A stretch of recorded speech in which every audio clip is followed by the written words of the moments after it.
जब तक आपके ऊपर भगवान की निगाह सीधी है तब तक आप करोड़पति भी बन सकते हैं, अरबपति भी बन सकते हैं, खरबपति भी बन सकते हैं। लेकिन ध्यान रखना, जब भी आप बड़े आदमी बन जाएं तो हमेशा सर को झुका करके चलना, हमेशा सर झुका के चलना।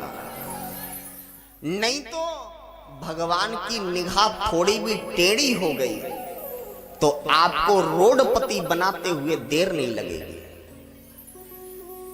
2 मिनट में रोडपति बना देगा। इसलिए कभी किसी को सताना मत अपनी जिंदगी में। और दूसरा एक बात मैं और बताऊं जो मैं सभी से प्रार्थना करता हूं। मैं हर कथा में जाता हूं और हर जगह मेरी एक प्रार्थना जरूर रहती है कि भैया अपने बच्चों को इतना संस्कार दो कि वो माँ बाप की सेवा कर सके।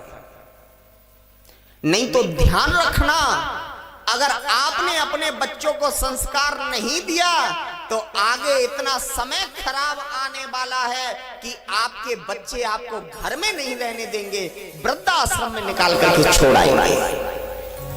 आजकल शहरों में देखने को मिल रहा है, कुछ दिन बाद गांव में भी देखने को मिलेगा। इसलिए बच्चों को संस्कार जरूर दो। और माताओं, आपसे मैं निवेदन करूंगा कि आप अपने सास ससुर की सेवा जरूर किया करें। जिंदगी में कुछ करना मत करना, अगर आप पूजा करने बैठी हैं, आरती कर रही हैं, आदि आरती हुई और अगर आपकी सास ने कहा बहू पानी चाहिए तो सुनो, आरती को वहीं के वहीं छोड़ देना, पहले पानी जा करके देना। क्योंकि अगर आपने एक भी बार बोल दिया कि माता जी अभी तो मैं आरती कर रही हूं, थोड़ी देर रुक जाओ फिर पानी लेकर के आती हूं, ध्यान रखना वो आपने पूरी जिंदगी जो पुण्य किया है ना, वो पुण्य सारा खत्म हो जाएगा, सारा पुण्य खत्म हो जाएगा। अच्छा सुनो, ये जरूरी नहीं है कि मैं बहू को ही समझा रहा हूं ये बात, थोड़ा बहुत सास को भी ध्यान रखना पड़ेगा।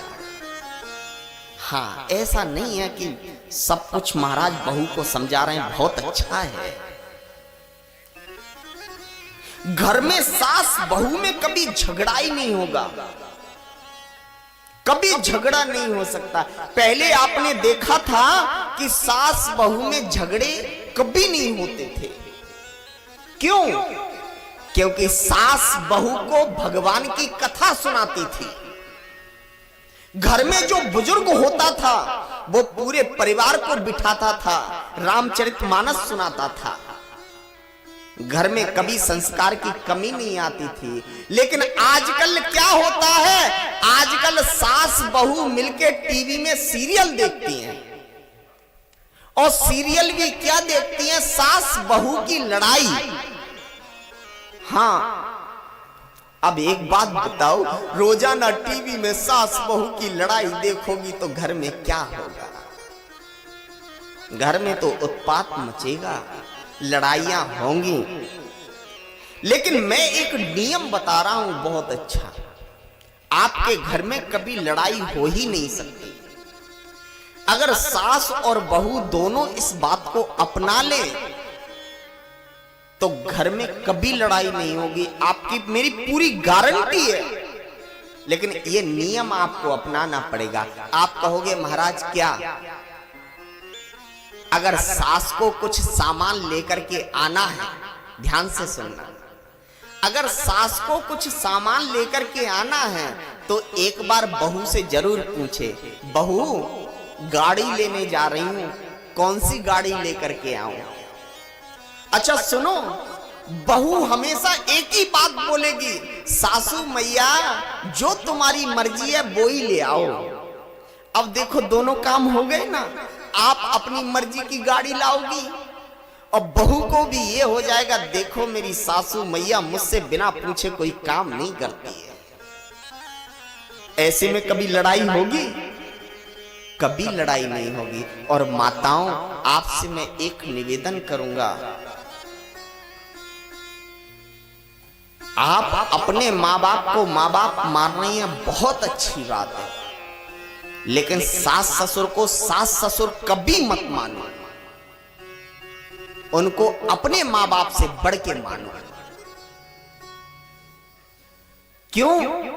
क्योंकि आपके माँ बाप ने उनको आपको दान कर दिया। दान करने के बाद में वो चीज फिर उनकी नहीं रह जाती, अब आप इनके हो गए। लेकिन वो आजकल नियम ही उल्टा चल गया। पति अगर कुछ भी बोल दे तो तुरंत कहते हैं लगाऊं अभी फोन अपने मायके में, 1 मिनट में ठीक हो जाओ। हाँ, बुलाऊं अपने भैया को, प्यार से बोलो।